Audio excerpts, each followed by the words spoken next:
Una vivienda en Sergio Toral 2, Guayaquil. Los militares entran y encuentran 5 cosas sobre la mesa. Un arma, marihuana, una balanza, unas papeletas con la palabra rifa escrita encima, y una granada. Espera, una granada, no de fragmentación, no de humo, una granada de gas lacrimógeno. Equipamiento policial y militar, el tipo de artefacto que solo existe en 2 lugares, en los depósitos de la fuerza pública o en manos de alguien que se los vendió, en la casa de un narco de barrio, en Sergio Toral. Y aquí está la pregunta que va a guiar todo lo que viene hoy. Una pregunta que parece simple, pero cuya respuesta completa va a cambiar la manera en que ves tu barrio, tu cuadra, tu negocio y el país entero. ¿Cómo llegó esa granada a esa casa? ¿Y qué nos dice eso sobre lo que está pasando realmente en Ecuador? Esa respuesta no te la voy a dar ahora.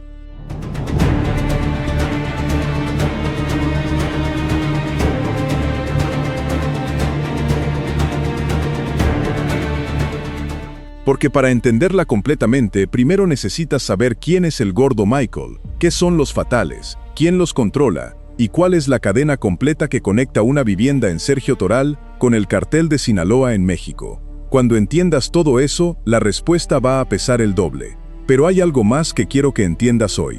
Algo que va a cambiar la manera en que miras tu barrio, tu negocio, tu cuadra. Porque lo que le pasó a los vecinos de Sergio Toral no es un problema exclusivo de Sergio Toral. Es un problema que puede estar tocando tu puerta sin que todavía lo hayas notado.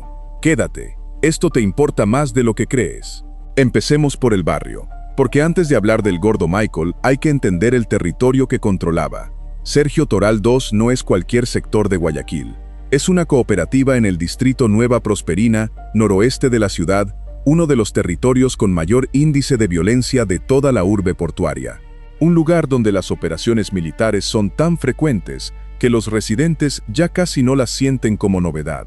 ¿Por qué los operativos militares se repiten una y otra vez en el mismo barrio sin que nada cambie de fondo? Esa es la primera pregunta que hay que responder. La respuesta está en lo que encontraron el 25 de junio de 2026, cuando el ejército ecuatoriano entró a ese sector a través de la Fuerza de Tarea Conjunta Guayas. Ese día capturaron a 6 personas, decomisaron un arma de fuego y un artefacto explosivo con activación remota. Uno de esos 6 era el Gordo Michael, descrito por las autoridades como operador clave del brazo criminal Los Fatales. Capturaron al operador, pero no a la estructura, y ahí está la respuesta. Mientras la estructura siga en pie, el barrio seguirá siendo el mismo después de cada operativo. Pero eso no es lo más importante de esta historia. Lo más importante es entender qué es exactamente esa estructura y hasta dónde llega. Los Fatales no son una pandilla de barrio que se puso un nombre dramático para asustar a los vecinos. Son una estructura criminal identificada por las autoridades ecuatorianas como vinculada a los choneros, la organización de crimen organizado más poderosa que ha producido este país. ¿Y quiénes son los choneros exactamente? Porque para entender lo que encontraron en la casa del Gordo Michael, necesitas entender primero quiénes están detrás de los Fatales y qué tan grande es realmente esa organización. Los choneros nacieron en Chone, provincia de Manabí, a finales de los años 90. Los fundó Jorge Bismarck Vélez España, en una época en que Ecuador todavía miraba el narcotráfico como un problema de los vecinos y no suyo. Empezaron como pequeños expendedores de droga, extorsión, robo, sicariato en escala local, lo que empieza siendo un problema de barrio. Pero llegaron a tener entre 12.000 y 20.000 miembros estimados para el año 2025. 12.000 personas, más gente que la que vive en muchos cantones enteros de este país. Esa cantidad no es una pandilla, es un ejército paralelo con estructura, jerarquía y presupuesto propio. Eso responde quiénes son, pero todavía no responde la pregunta más importante. ¿Cómo una banda nacida en Chone, Manabí, se convirtió en una organización de esa magnitud? La respuesta a eso cambió la historia del Ecuador para siempre. Si esto te está abriendo los ojos, suscríbete al canal. En Expediente Ecuador, abrimos los casos que otros no abren, y los abrimos completos. A partir del año 2000, el cartel de Sinaloa llegó a Ecuador. Y cuando el cartel de Sinaloa llega a un país, no llega a competir con la estructura local, llega a comprarla o a absorberla. Y los choneros fueron la estructura que eligieron. ¿Por qué Ecuador? ¿Por qué este país específicamente? El periodista Óscar Valderas lo explicó con una claridad brutal. Ecuador está arriba de Perú, abajo de Colombia, al lado de Bolivia, la trifecta de la cocaína. Desde los puertos de Guayaquil se puede enviar droga hacia México, hacia Europa, hacia cualquier destino del mundo. Esa posición geográfica convirtió a Ecuador en uno de los territorios más codiciados del narcotráfico internacional, y los choneros fueron los que abrieron la puerta al Sinaloa. Eso responde el porqué de Ecuador. Pero hay algo que ocurrió después que lo cambió todo, y que explica directamente por qué hoy los fatales operan en Sergio Toral II con papeletas de rifa y granadas de gas lacrimógeno. Cuando el líder histórico de los choneros, Jorge Luis Zambrano, murió en 2020, el mando pasó a José Adolfo Macías Villamar, alias Fito. Y Fito es el nombre que muchos ecuatorianos recuerdan de enero de 2024, el día en que desapareció de su celda en la cárcel de Guayaquil y Ecuador se despertó en conflicto armado interno. Ese evento desató lo que todos vivimos: los ataques a canales de televisión, los coches bomba, las masacres en las cárceles, el terror instalado en el país de una manera que nadie había visto antes. ¿Y qué pasó cuando Fito cayó? ¿La organización se derrumbó con él? No, eso es exactamente lo que hay que entender. Fito fue extraditado a Estados Unidos en julio de 2025, convirtiéndose en el primer ciudadano ecuatoriano llevado a ese país por esa vía. Pero su extradición no cerró el problema, solo sacó al líder visible. La estructura siguió operando. Los fatales siguieron siendo parte de esa estructura en las calles de Guayaquil, y el gordo Michael siguió cobrando sus vacunas en Sergio Toral II con papeletas que decían rifa. Lo que ocurrió después de la caída de Fito cambió todo, y explica por qué los operativos no alcanzan para resolver el problema. Pero antes de llegar a eso, necesitas entender exactamente qué encontraron en esa casa, y por qué cada objeto cuenta una historia diferente. Si llegaste hasta aquí, es porque te importa saber lo que realmente pasa en este país. Suscríbete y activa la campana. Lo que viene a continuación es lo más revelador de todo el expediente. Hablemos de la casa del gordo Michael, porque cada objeto que encontraron ahí no es solo evidencia de un crimen. Es una ventana para ver cómo funciona esta maquinaria desde adentro, y para entender cómo puede estar funcionando cerca de ti sin que todavía lo hayas notado. El arma de fuego y la balanza son los objetos más esperados. No sorprenden. Si eres operador de una banda en Sergio Toral II, el arma y la balanza son parte del oficio. Evidencia de distribución, de punto de venta, del último eslabón de una cadena que empieza en Colombia y termina en una esquina de barrio. Pero hay un objeto en esa lista que no encaja, que no debería estar ahí, y cuya presencia hace una pregunta que todavía no tiene respuesta oficial. ¿Cómo llegó una granada de gas lacrimógeno a manos del gordo Michael? Esa pregunta es más importante de lo que parece, porque una granada de gas lacrimógeno no es un arma de guerra convencional que se consigue en el mercado negro normal. Es equipamiento exclusivo de la fuerza pública. No se vende en ninguna ferretería, no se fabrica en ningún taller clandestino. Para que llegue a manos de un narco de barrio tiene que salir de los depósitos policiales o militares. Y aquí aparece el verdadero problema. Esto ya ocurrió documentado en Ecuador antes. Con los Freddy Krueger se estableció que municiones de fusil llegaban a manos de esa banda desde armerías oficiales en Quito. La corrupción dentro de la fuerza pública no es un rumor de esquina, es un patrón que aparece una y otra vez en los expedientes de este país.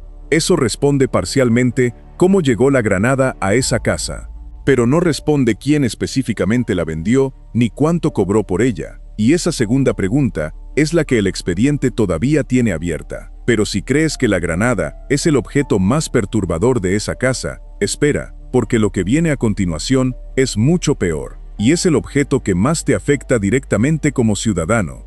Las papeletas de rifa no son papeletas de rifa, nunca lo fueron. Son el sistema de cobro de las vacunas, la extorsión sistematizada con un nombre inocente y festivo, como si te estuvieran invitando a participar en algo voluntario, como si tuvieras opción de no comprar el número.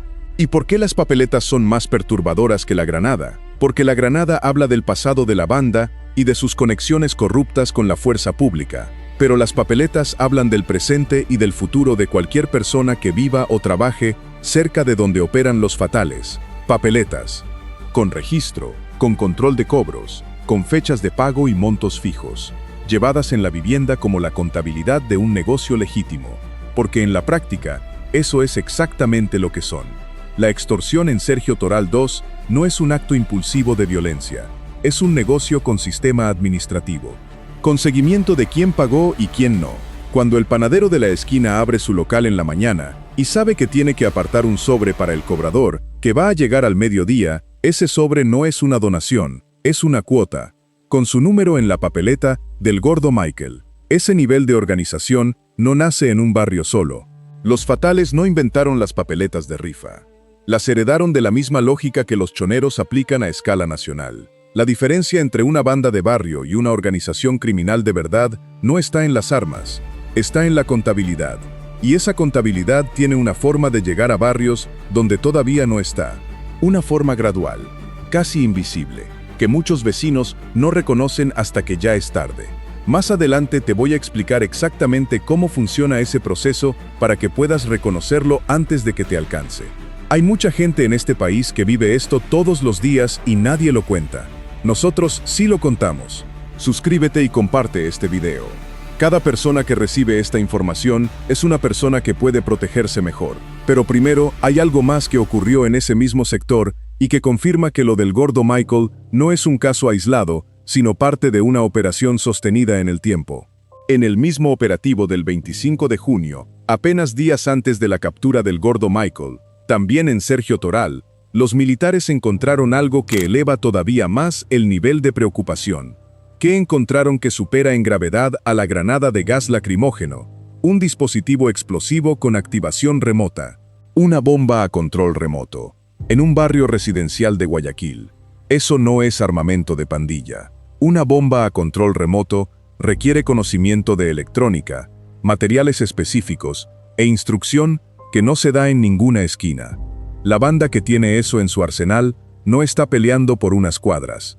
Está operando con una capacidad de daño que va mucho más allá del barrio. ¿Y para qué sirve una bomba así en manos de los fatales? Sirve para dos cosas concretas. La primera es eliminar objetivos sin que el ejecutor esté presente, reduciendo el riesgo de captura. La segunda, y esta es la más perturbadora para los vecinos, es como herramienta de demostración de poder. Un mensaje silencioso a los comerciantes, a los vecinos y a las propias autoridades de que la capacidad de daño de la organización va mucho más allá de lo que se ve en una captura de rutina. Eso responde qué hacen con ella. Pero hay una tercera pregunta que ese dispositivo genera, y que es la más importante de todas para los vecinos de esa zona. ¿Cuántos más hay que todavía no encontraron? Esa pregunta, el expediente no la responde, pero la hace inevitable.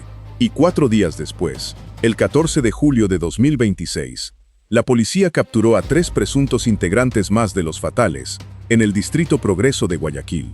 En ese operativo, encontraron además un cadáver en el lugar. Un cadáver, en la misma zona, de la misma banda. ¿Qué significa que 3 operativos consecutivos en pocos días en el mismo territorio de la misma banda encontraran armas, droga, una bomba y un muerto?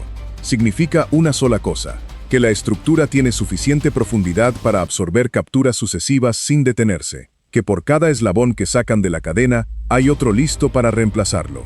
Que los operativos, por necesarios y correctos que sean, están llegando hasta la superficie de algo que tiene raíces mucho más profundas. Y eso nos lleva a una pregunta que pocas personas se hacen, pero que es fundamental para entender por qué esto no se resuelve solo con más militares en las calles. ¿Quién financia todo esto? ¿De dónde sale el dinero para pagar a los operadores, para comprar las granadas, para fabricar las bombas, para mantener una contabilidad de vacunas en toda una zona de la ciudad? Esa respuesta tiene varias capas, y hay que pelarlas una por una. La primera capa es la más visible: el dinero de la droga. Los fatales, como brazo operativo de los choneros, participan en la cadena de distribución de sustancias que llegan desde Colombia y que se venden en los barrios de Guayaquil y desde allí fluyen hacia afuera. Cada gramo que se vende en Sergio Toral 2 genera una comisión que sube por la cadena. Una parte se queda en el barrio para pagar a los operadores como el gordo Michael.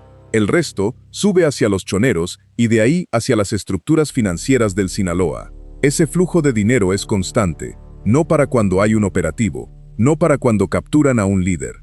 El mercado de consumo sigue ahí. La demanda no desaparece con las capturas, y mientras haya demanda habrá dinero para reemplazar a cualquier eslabón que caiga. La segunda capa es la extorsión. Las papeletas de rifa que encontraron en la casa del gordo Michael no son solo un método de cobro, son una fuente de ingresos paralela que financia la operación local independientemente de lo que pase con la cadena de drogas. Si un cargamento cae, si hay una sequía de producto, si los precios bajan por una razón u otra, las vacunas siguen entrando.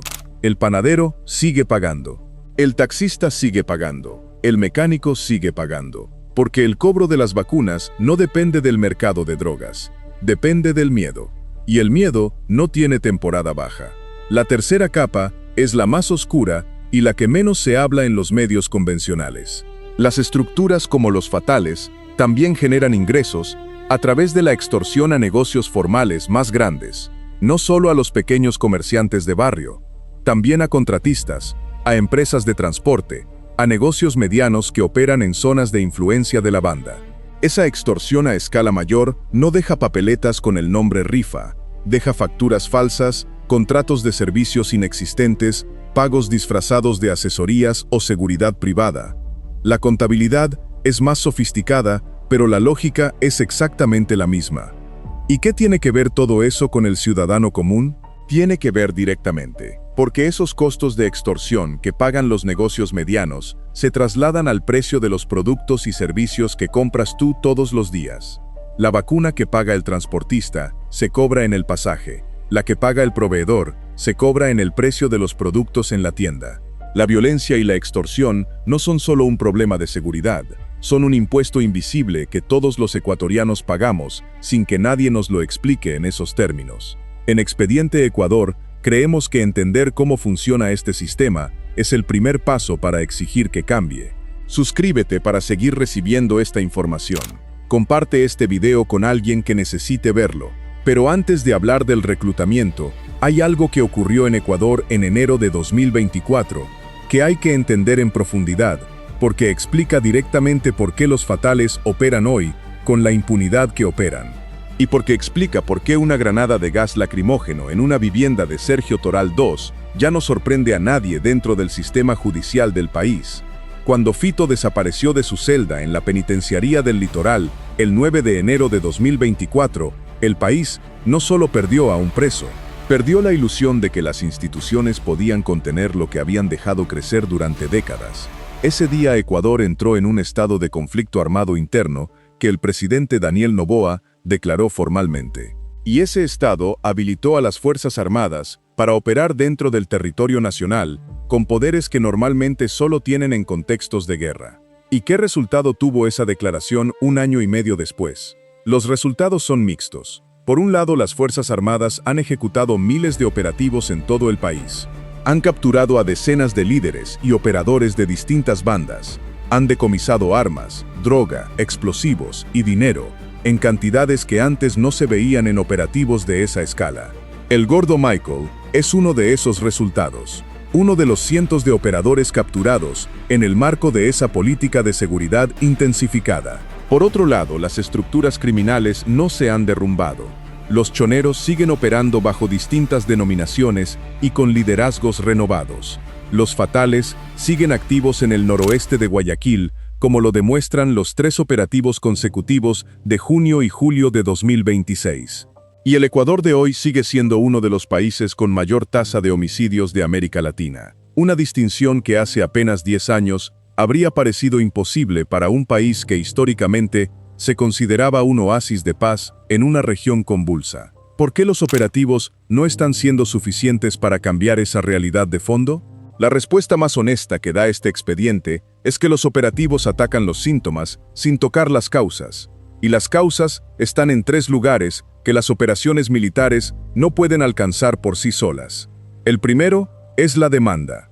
Mientras haya consumo de drogas, habrá tráfico de drogas. Y mientras haya tráfico de drogas, habrá organizaciones como los choneros, con recursos para financiar estructuras como los fatales, con operadores como el gordo Michael. Atacar la oferta sin reducir la demanda es como tapar un río con las manos. El agua siempre encuentra otro camino. El segundo es la corrupción institucional. Una granada de gas lacrimógeno en la casa de un narco de barrio no llega ahí sola. Llegó porque alguien con acceso legítimo a ese equipamiento decidió que el dinero valía más que su juramento. Y ese alguien todavía no está en ningún expediente judicial. Todavía tiene su cargo, todavía tiene acceso a los depósitos, y todavía puede hacer la misma transacción con el sucesor del gordo Michael mañana por la mañana. El tercero es la ausencia de alternativas reales en los territorios donde estas estructuras operan. Un joven en Sergio Toral II que no tiene acceso a educación de calidad, que no ve oportunidades de empleo formal en su horizonte, que creció viendo que el único dinero que circula con holgura en su barrio viene de actividades ilegales. Ese joven no tiene una decisión fácil frente a él. Tiene una decisión imposible disfrazada de libre albedrío. Mientras esas tres causas no se ataquen de manera sistemática y sostenida en el tiempo, los operativos militares son necesarios y valiosos, pero insuficientes. Son la curita sobre una herida que necesita cirugía. En Expediente Ecuador, creemos que decirte la verdad, aunque sea incómoda, es más valioso que darte una narrativa tranquilizadora que no resuelve nada. Suscríbete al canal. El siguiente expediente ya está casi listo y va a ser todavía más revelador que este. Y ahora quiero hablarte de algo que pocas personas entienden sobre cómo estas organizaciones reclutan a sus miembros. Porque una de las preguntas que más nos hacen cuando hablamos de estos temas es cómo llega alguien a trabajar para una banda como Los Fatales. Y la respuesta te puede sorprender porque no siempre empieza con una decisión consciente de entrar al crimen. ¿Cómo convence una organización criminal a una persona de trabajar para ella en un barrio donde todos saben lo que implica? En los barrios donde operan estas estructuras, el reclutamiento muchas veces no parece reclutamiento. Un chico joven empieza haciendo un favor pequeño: llevar un mensaje, avisar si ve pasar algo raro por la cuadra, guardar un paquete en su casa por unas horas, cuidar una esquina mientras alguien hace una entrega. Cada uno de esos favores lleva una pequeña recompensa económica. Y en un barrio donde las oportunidades formales son escasas y donde ver a alguien con dinero en efectivo es más impactante que ver a alguien con un título universitario, esa recompensa se siente significativa. Para cuando ese chico se da cuenta de que ya forma parte de la estructura, es difícil salir. No por las razones dramáticas que uno imagina en las películas, sino porque ya tiene gente que depende de él. Ya tiene una identidad dentro del grupo. Ya tiene compromisos que no puede simplemente ignorar sin consecuencias para él o para su familia. Pero hay algo que muy pocos analizan de este proceso de reclutamiento. Las bandas como Los Fatales no reclutan solo a los chicos más violentos o más desesperados del barrio. Reclutan también a los más inteligentes, a los que tienen habilidades de organización, a los que saben hablar con la gente, a los que tienen memoria para los números, a los que pueden manejar la contabilidad de las papeletas de rifa con disciplina y discreción. ¿Por qué esto importa para entender el caso del gordo Michael? Porque el gordo Michael no era un ejecutor, era un operador, y la diferencia entre los dos es enorme. Un ejecutor hace una tarea violenta y se va. Un operador administra un territorio, conoce a los comerciantes por nombre, sabe cuándo paga cada uno y cuánto, sabe qué vecinos son confiables y cuáles no. Tiene relaciones en el barrio que van más allá de la amenaza directa. Eso es un perfil de administración empresarial aplicado a una operación criminal. Y eso no se improvisa. Eso se selecciona y se forma dentro de la estructura. Eso también explica por qué cuando capturan a un operador como el gordo Michael, no se detiene nada. Porque la estructura no perdió un ejecutor reemplazable en 24 horas. Perdió a alguien con conocimiento acumulado del territorio, que otro va a tener que reconstruir con tiempo, pero lo va a reconstruir. Y mientras tanto, las papeletas de rifa siguen circulando con otro nombre en la firma. Como padre, como madre, como abuelo o abuela, como vecino de un barrio donde viven jóvenes, saber cómo funciona ese proceso de reclutamiento es información que puede marcar la diferencia entre que un muchacho de tu entorno tome un camino u otro. Habla con ellos, cuéntales cómo empieza esto. Cuéntales que el primer favor pequeño no se siente como una decisión de vida, pero lo es. En Expediente Ecuador, creemos que la información es la mejor protección que tiene una familia. Suscríbete para no perderte ningún expediente. Ahora quiero explicarte cómo estas organizaciones llegan a un barrio donde todavía no están. Cómo se instalan sin que los vecinos lo noten hasta que ya es tarde. Porque esto es lo que más te importa como ciudadano. No la historia del gordo Michael en sí, lo que esa historia te enseña sobre lo que puede estar pasando cerca de ti. El proceso no empieza con violencia. Eso es lo primero que hay que entender. La violencia es la última etapa, no la primera. Y entender las etapas anteriores es lo que te da la posibilidad de actuar antes de que llegue la última. La primera etapa es la presencia. Alguien del sector que no tiene un trabajo visible empieza a tener autoridad informal en el barrio. No es policía, no es dirigente comunitario elegido, pero la gente lo escucha. Cuando hay un conflicto entre vecinos, él aparece y lo resuelve. Cuando alguien tiene un problema, él tiene una solución. Cuando alguien necesita dinero prestado, él conoce a quién puede ayudar. En esa primera etapa parece casi un servicio. Parece alguien que cuida el barrio, alguien útil.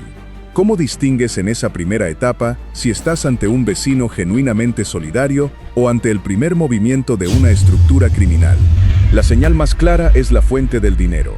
Una persona que resuelve problemas de otros, que tiene siempre efectivo disponible, que parece estar libre de compromisos laborales convencionales, pero vive con cierta holgura, merece una pregunta simple. ¿De dónde viene ese dinero? No para acusarla, para entender. Porque en el Ecuador que vivimos hoy, esa pregunta puede ser la más importante que hagas en tu cuadra. La segunda etapa es la propuesta. Alguien se acerca a los comerciantes con una oferta de colaboración voluntaria para la seguridad del barrio. Una cantidad pequeña, casi simbólica, para que todo esté tranquilo. Y como el comerciante que paga, ve que efectivamente no tiene problemas durante las semanas siguientes, interpreta ese pago como si valiera la pena, como una inversión legítima en tranquilidad. Pero aquí está el engaño central de esa segunda etapa. La tranquilidad que siente ese comerciante después de pagar no se debe a que la banda lo está protegiendo de amenazas externas, se debe a que la banda decidió no amenazarlo a él mientras paga. Son ellos mismos la amenaza y la solución al mismo tiempo, un negocio redondo.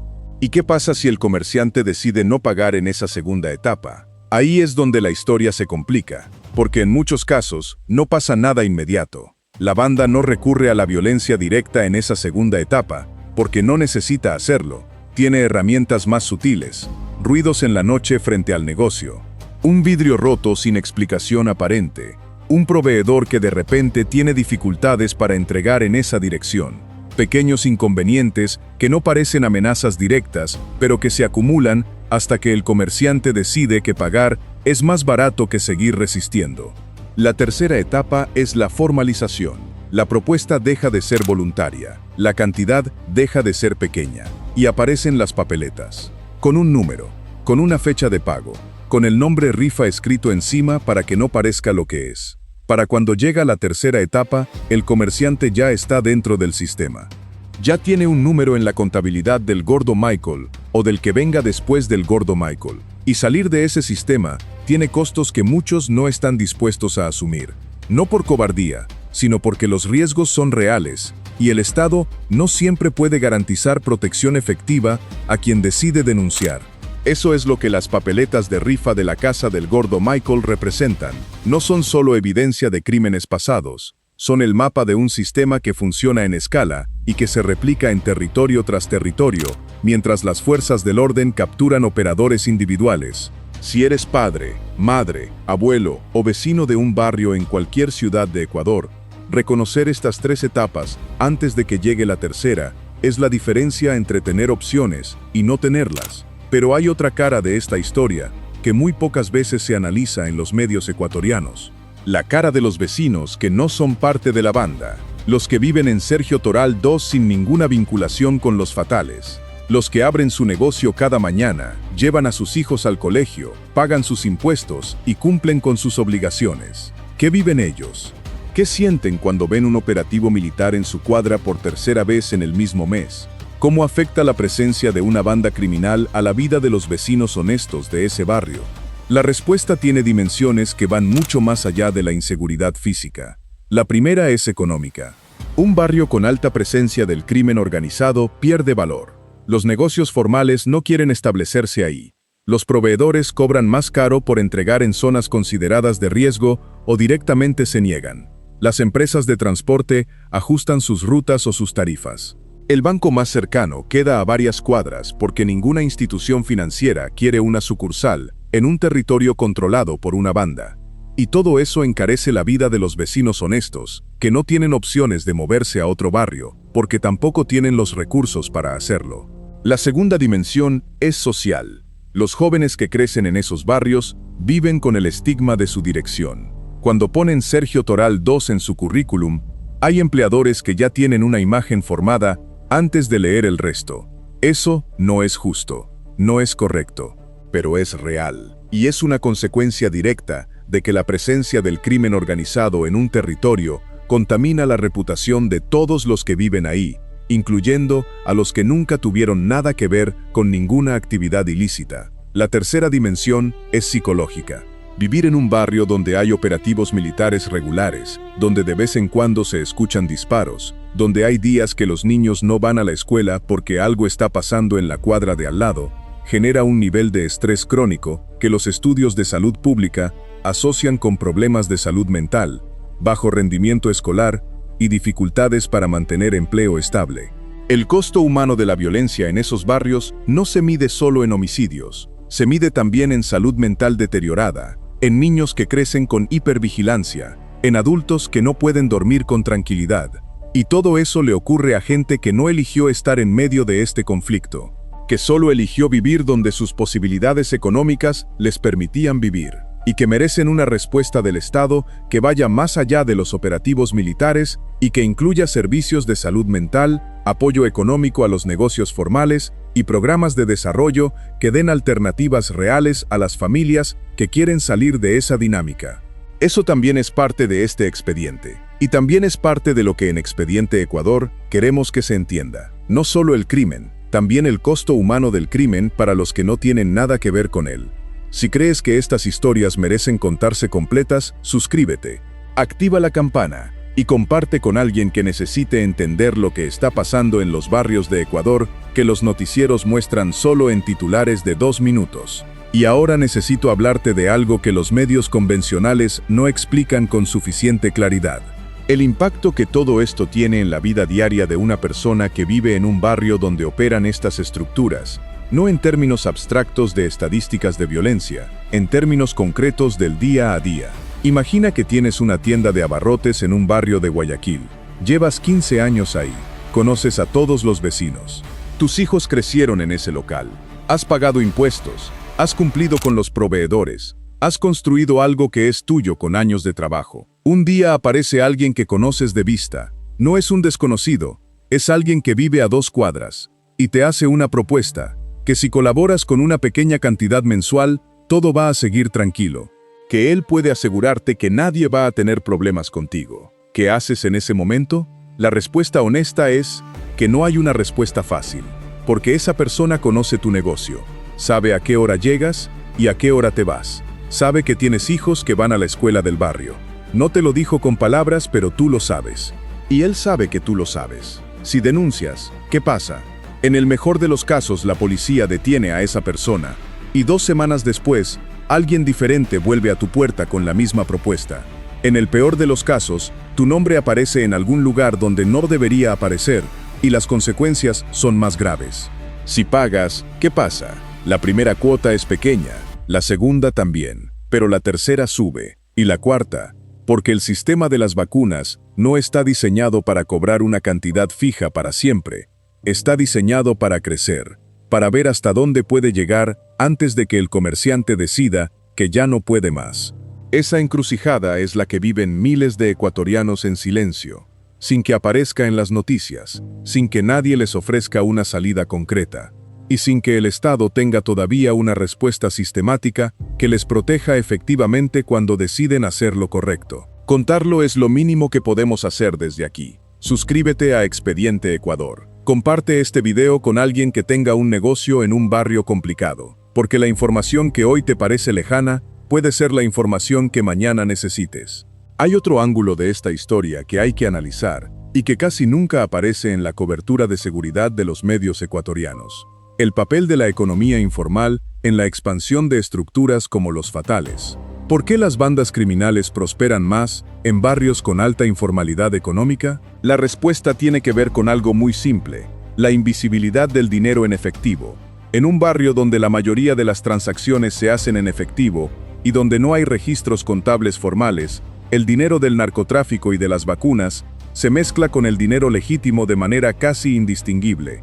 El dinero del gordo Michael compraba en las mismas tiendas donde compraban los vecinos, se gastaba en los mismos mercados, se invertía en las mismas mejoras de vivienda. No había manera visible de distinguirlo del dinero ganado honestamente. Eso es exactamente lo que las organizaciones criminales necesitan para lavar sus fondos a nivel micro. No hace falta un banco offshore ni una empresa fantasma elaborada para lavar cantidades pequeñas. Basta con que el dinero circule en una economía informal donde nadie lleva registro de nada. Y eso tiene consecuencias para los vecinos honestos del barrio, que son más graves de lo que parecen.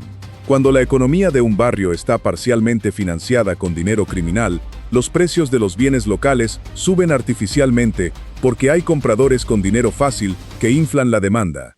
Los alquileres suben. Los negocios locales que compiten con los que lavan dinero no pueden igualar sus precios o su disponibilidad de efectivo, y poco a poco, el barrio se adapta a una economía donde el dinero criminal es una parte normal del flujo económico local.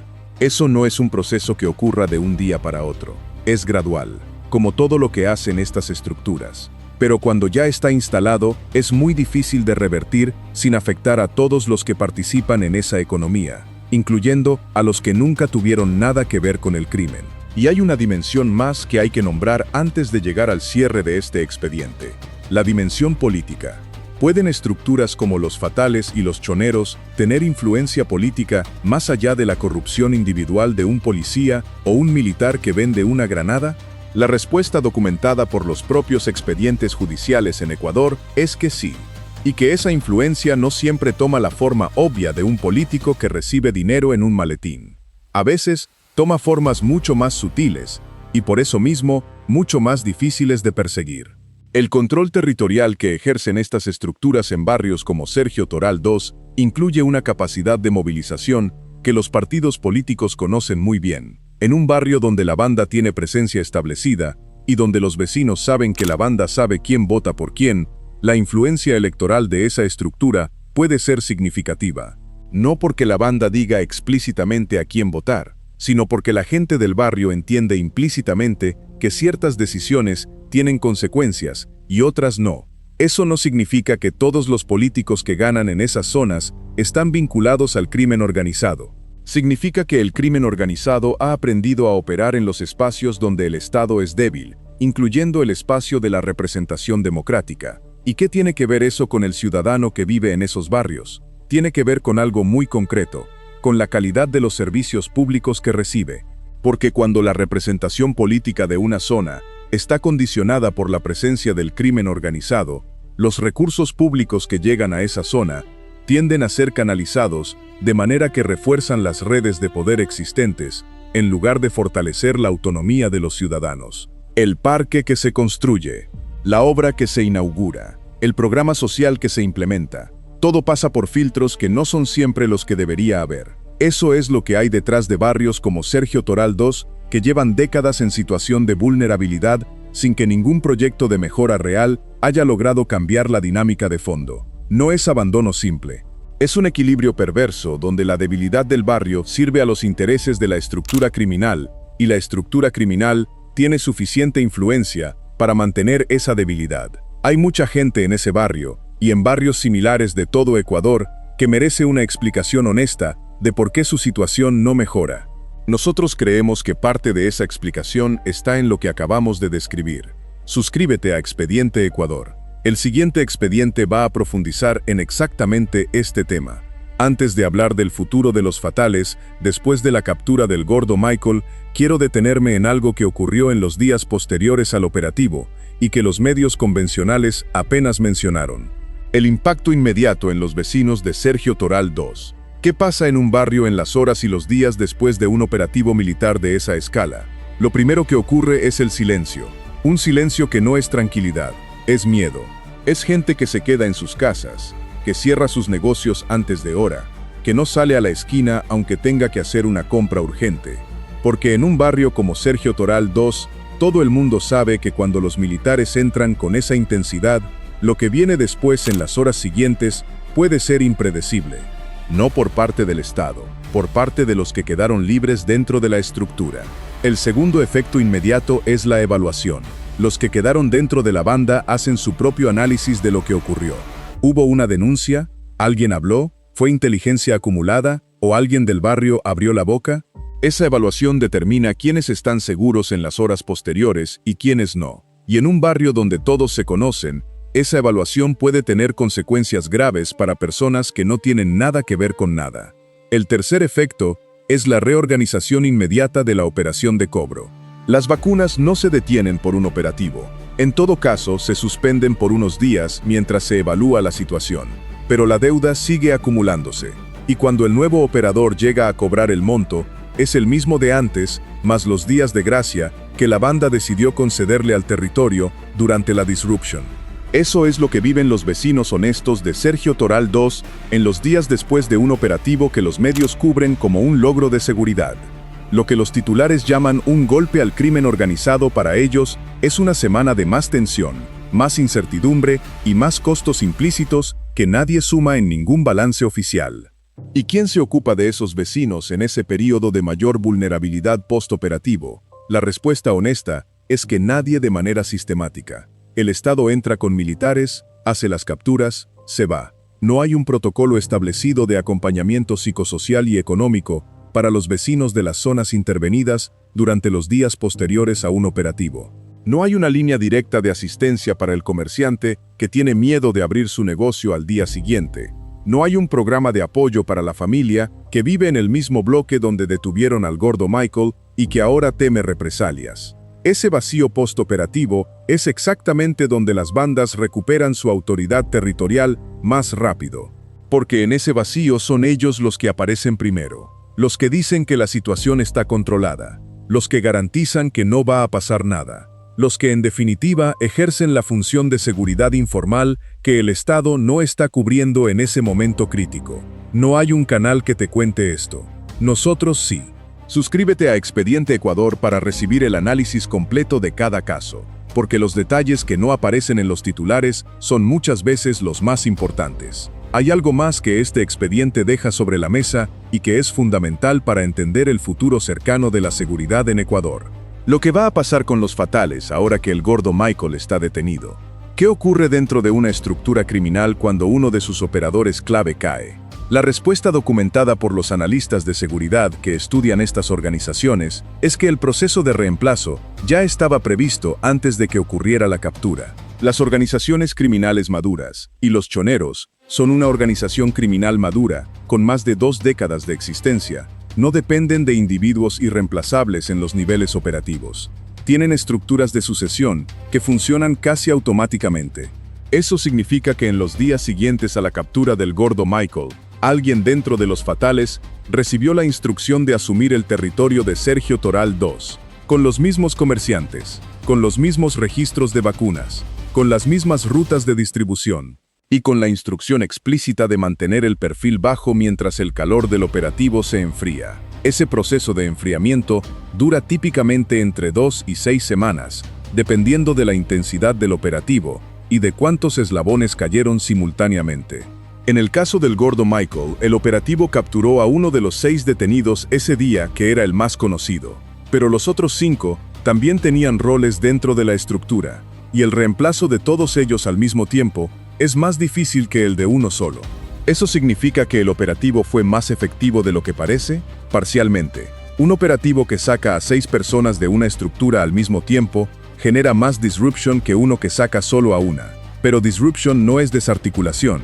La estructura se reorganiza. Tarda más. Comete más errores durante ese periodo de reorganización. Y esos errores son la ventana que la inteligencia militar tiene para seguir golpeando antes de que la banda vuelva a tener la misma capacidad operativa. El problema es que esa ventana es pequeña y requiere una continuidad de operaciones que es difícil de sostener con los recursos que tienen las Fuerzas Armadas ecuatorianas en este momento. Si el operativo del 25 de junio no es seguido por otro, en las semanas inmediatas, la banda se reorganiza y la ventana se cierra. ¿Y cuál es el ciclo que se repite entonces? El ciclo que los datos de los últimos 2 años muestran claramente es este. Operativo intensivo. Captura de varios operadores. Disruption temporal. Periodo de baja actividad visible. reorganización de la banda, regreso a la operación normal, nuevo operativo intensivo. Y así una y otra vez, sin que el ciclo llegue nunca a su fin, porque las causas de fondo no se están atacando. Los 3 operativos consecutivos de junio y julio de 2026 en el mismo territorio de los fatales son exactamente ese ciclo en acción. No son señal de que el Estado está ganando. Son señal de que el Estado está corriendo detrás de una organización que tiene más agilidad para adaptarse que el sistema que intenta desmantelarla. Y eso es algo que como ciudadano necesitas entender, no para desanimarte, para tener expectativas realistas sobre lo que los operativos pueden y no pueden lograr. Y para exigir al Estado no solo más operativos, sino las reformas más profundas que harían que los operativos sean el último recurso, en lugar del único recurso. Suscríbete a Expediente Ecuador. Esta es la clase de análisis que hacemos en cada video, no titulares. Expedientes completos, con contexto, con causas y con consecuencias. El siguiente ya está listo. Y antes de cerrar este expediente, quiero hablarte de algo que casi nunca se menciona en el debate sobre seguridad en Ecuador, pero que es fundamental para entender el problema en toda su dimensión. El papel de los jóvenes que lograron salir de estas estructuras y lo que su experiencia nos enseña sobre cómo funciona realmente el crimen organizado en los barrios. Existen testimonios recogidos por organizaciones de derechos humanos y por periodistas que han trabajado en barrios como Sergio Toral, de jóvenes que en algún momento estuvieron cerca de estructuras como los fatales y que por distintas razones lograron alejarse. Sus historias no son públicas porque tienen miedo. No dan entrevistas con su nombre ni con su cara, pero lo que describen es coherente en todos los casos y ofrece una ventana de comprensión que los expedientes judiciales no dan. ¿Qué dicen esos testimonios sobre cómo funciona la vida dentro de una estructura criminal de barrio? Lo primero que describen es la normalización gradual. Lo que desde afuera parece un mundo completamente ajeno, desde adentro se vive como algo cotidiano con sus propias reglas, sus propias jerarquías y su propia lógica de reconocimiento social.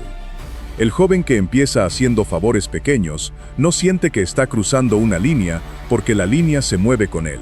Lo que ayer parecía un límite mañana es el punto de partida de algo un poco más grave, y así sucesivamente hasta que la persona está completamente adentro sin haber tomado nunca una decisión dramática y visible de entrar. Lo segundo que describen es el sistema de lealtades. Dentro de estas estructuras, la lealtad tiene un valor enorme, y esa lealtad se construye a través del tiempo compartido, de las situaciones de peligro atravesadas juntos, de los favores mutuos acumulados. Para cuando un joven lleva un año dentro de una banda como los fatales, tiene amigos reales ahí adentro. Personas con las que ha compartido momentos difíciles. Y salir significa traicionar a esas personas, con todas las consecuencias que eso implica. Lo tercero que describen es el miedo. No el miedo a los enemigos, el miedo a los de adentro. El miedo a cometer un error que se interprete como deslealtad. El miedo a saber demasiado y no ser suficientemente valioso para que eso sea un activo en lugar de un riesgo. Las estructuras criminales no funcionan solo con incentivos económicos. Funcionan también con miedo interno que mantiene a cada eslabón en su lugar.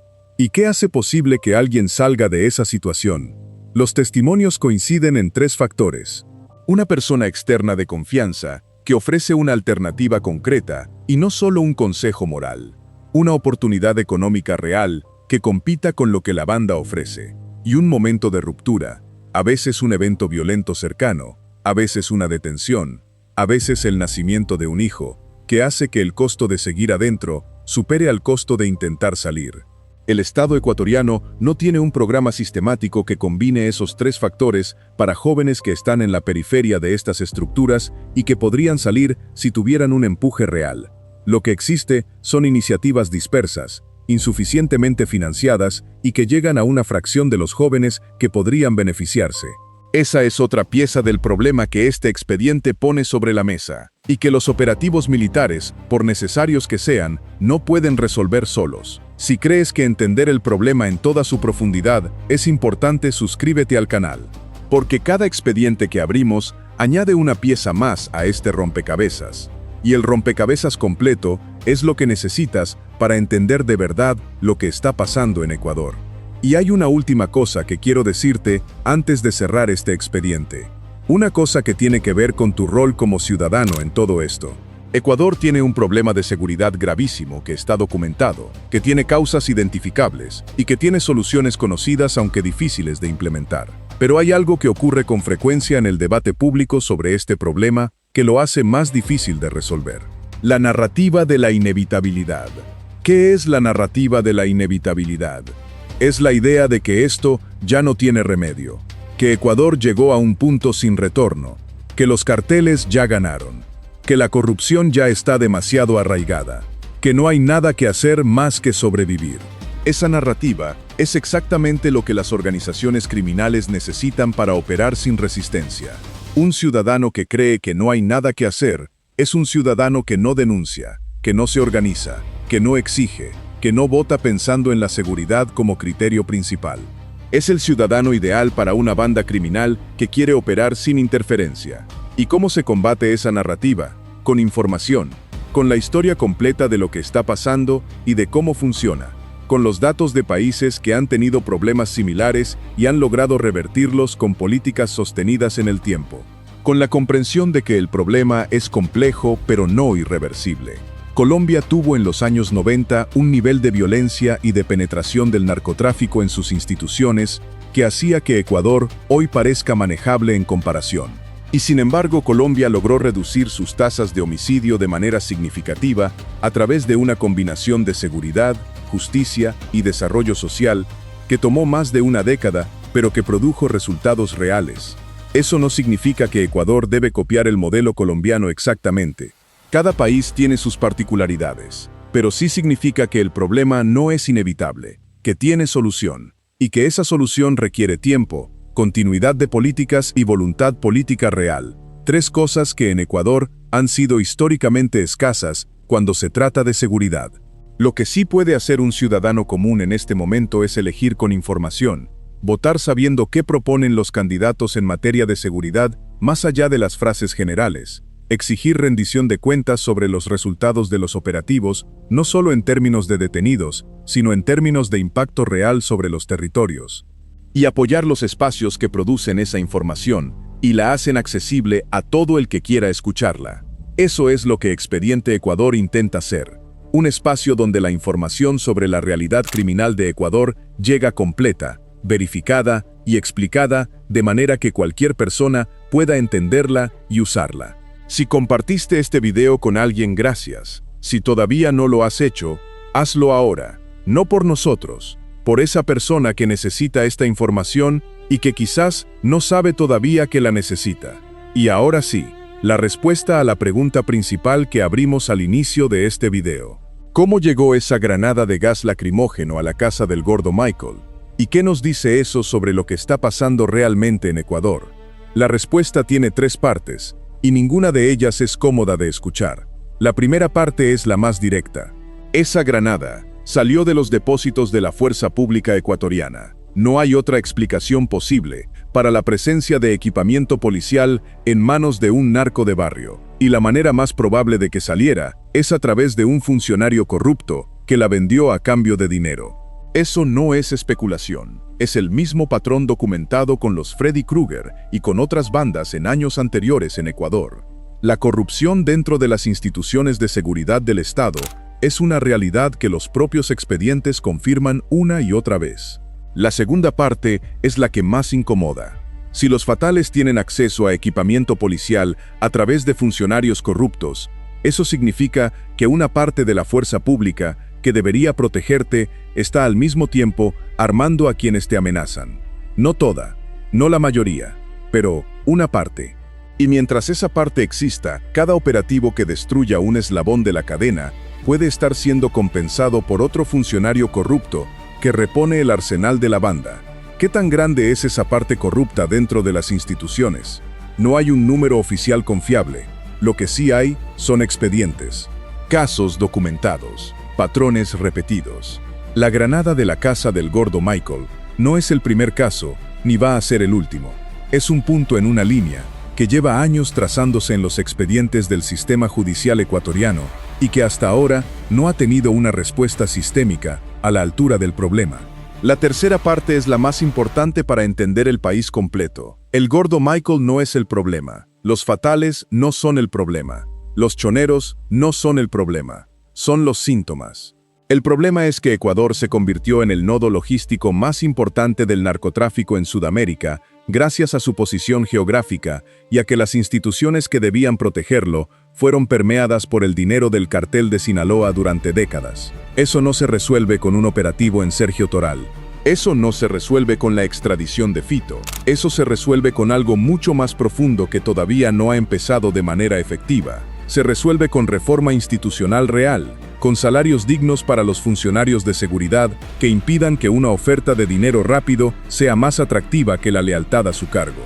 Con sistemas de control interno que detecten la corrupción antes de que un narco de barrio tenga una granada encima de su mesita. Con programas reales de desarrollo económico en barrios como Sergio Toral II que ofrezcan alternativas concretas a los jóvenes antes de que alguien llegue con un favor pequeño y una recompensa en efectivo. Y con una justicia que llegue no solo hasta el gordo Michael, sino hasta los que le vendieron la granada y hasta los que financian a los que le vendieron la granada. Eso es lo que la granada de gas lacrimógeno, encontrada en esa vivienda, nos dice sobre Ecuador. No que hay un narco más detenido en Guayaquil. Nos dice que el problema tiene raíces en el Estado mismo, y que mientras esas raíces no se traten, el problema va a seguir produciendo gordos Michaels con nuevas caras y las mismas papeletas de rifa. El gordo Michael está detenido. Los fatales siguen operando. Y en alguna vivienda de Sergio Toral, ahora mismo, hay alguien con un nuevo juego de papeletas, con la palabra rifa escrita encima, un arma debajo de la cama y quizás otra granada que todavía no encontraron. Eso es Ecuador hoy. Y mientras nadie lo cuente en serio, seguirá siendo así. Expediente Ecuador existe para contarlo. Para que la gente común tenga acceso a la información que necesita para entender lo que está pasando en su país. No para generar miedo paralizante, para generar conocimiento que protege. Porque la diferencia entre una persona vulnerable y una persona preparada muchas veces no está en los recursos económicos. Está en la información que tiene disponible. Y lo que la información de hoy te deja son 3 cosas concretas que puedes hacer ahora mismo. La primera es conocer las señales de alerta que describimos hoy. La presencia informal con autoridad no oficial en el barrio. La propuesta de colaboración voluntaria para la seguridad. La formalización del cobro con registros que se disfrazan de algo inocente. Si ves alguna de esas 3 cosas en tu entorno, ya sabes lo que estás viendo. La segunda es hablar con los jóvenes de tu familia y de tu entorno sobre cómo funciona el reclutamiento. No con discursos morales, con información concreta. Con la explicación de cómo empieza con un favor pequeño y dónde termina eso varios años después. La información preventiva es la más poderosa que existe. La tercera es apoyar los espacios que investigan y cuentan estas historias para que lleguen a más gente. Suscríbete a Expediente Ecuador. Activa la campana para que no te pierdas ningún expediente. Comparte este video con alguien que necesite escuchar esto. Con un familiar, con un vecino, con alguien que tiene un negocio en un barrio complicado y que todavía no sabe reconocer las señales de lo que puede estar acercándose. El siguiente expediente ya está sobre la mesa. Y antes de que vayas, quiero dejarte con una reflexión final que resume todo lo que analizamos hoy.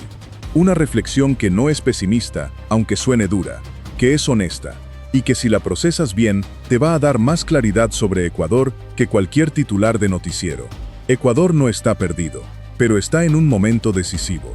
El crimen organizado que encontró en este país una posición geográfica privilegiada y unas instituciones debilitadas, lleva décadas construyendo una presencia que hoy se manifiesta en una granada de gas lacrimógeno, en la casa de un narco de barrio, en papeletas de rifa, que son el sistema contable de la extorsión, en bombas a control remoto, en barrios residenciales de Guayaquil. Eso es real, y hay que nombrarlo con claridad. Pero también es real que hay militares y policías honestos que arriesgan su vida en operativos como el que capturó al gordo Michael. Hay fiscales que construyen casos difíciles contra personas peligrosas. Hay periodistas que investigan a costa de su seguridad. Hay vecinos que denuncian a costa de su tranquilidad. Hay organizaciones civiles que trabajan en esos barrios ofreciendo alternativas a jóvenes que de otra manera no tendrían ninguna. Todo eso también existe y también hay que nombrarlo. El Ecuador que puede salir de esta situación es el Ecuador que combina la firmeza de los operativos con la profundidad de las reformas, con el apoyo real a las comunidades afectadas, con la transparencia sobre lo que funciona y lo que no. Y es el Ecuador de ciudadanos que están informados, que participan, que exigen y que no aceptan la narrativa de la inevitabilidad. Ese Ecuador puede existir, y desde Expediente Ecuador vamos a seguir haciendo nuestra parte para que exista. Dime en los comentarios qué piensas. ¿Crees que los operativos militares están logrando desarticular de verdad a estas bandas o solo capturan eslabones reemplazables? ¿Has visto en tu barrio alguna de las 3 etapas que describimos hoy, la presencia informal, la propuesta voluntaria o las papeletas de cobro? ¿Y crees que mientras haya funcionarios dispuestos a vender equipamiento policial a las bandas, este problema tiene solución real sin una reforma profunda del Estado ecuatoriano? 3 preguntas. El debate es tuyo.